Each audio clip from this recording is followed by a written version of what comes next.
নির্বাচন এবং সংস্কারকে সামনে রেখে আমরা ভুলে গেছি আয়নাঘরের কথা, আমরা ভুলে গেছি আওয়ামী গুমের কথা, খুনের কথা, হামলা এবং মামলার কথা। আমরা ভুলতে বসেছি অপরাজনীতির অশুভ শক্তি আওয়ামী লীগের কথা।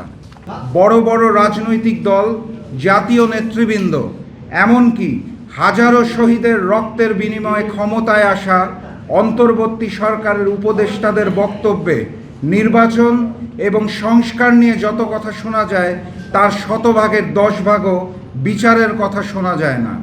জুলাই গণঅভ্যুত্থানের 1 বছর পূরণ হওয়ার পূর্বেই আমরা জুলাই গণহত্যাকে ভুলতে বসেছি। বান্ডেল থাকলে প্রতি সেনমানিতে টাকা বাঁচবে।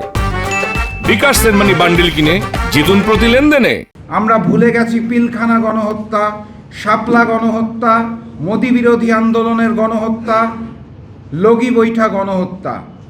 আমরা ভুলে গেছি গণহত্যাকারী ফ্যাসিস্ট শেখ হাসিনা এবং তার দোসরদেরকে।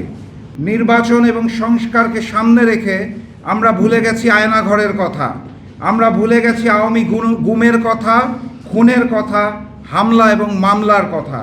আমরা ভুলে গেছি দেশের মানুষের অর্থ সম্পদ লুটপাটের কথা, দেশের অর্থ বিদেশে পাচারের কথা।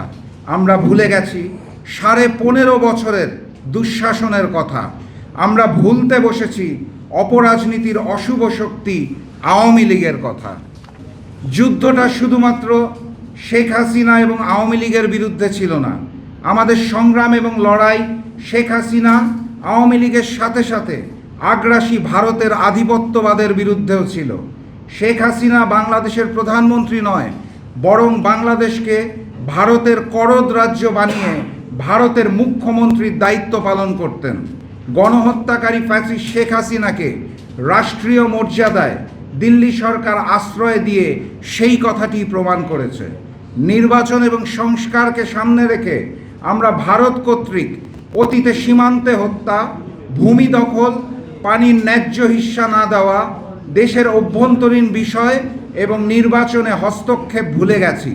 ফ্যাসিস্ট শেখ হাসিনার পতনের পরেও সীমান্ত হত্যা এবং ক্রমাগত পুশিন দেখেও না দেখার ভান করছি। সকলের মতো আমরাও সংস্কার চাই, অবাধ, সুষ্ঠু, নিরপেক্ষ, গ্রহণযোগ্য এবং ভারতীয় প্রভাবমুক্ত নির্বাচন চাই। একই সাথে বিচার এবং ভিনদেশি প্রভু অর্থাৎ ভারতের আগ্রাসনের হাত থেকে মুক্তি চাই, নাজাত চাই।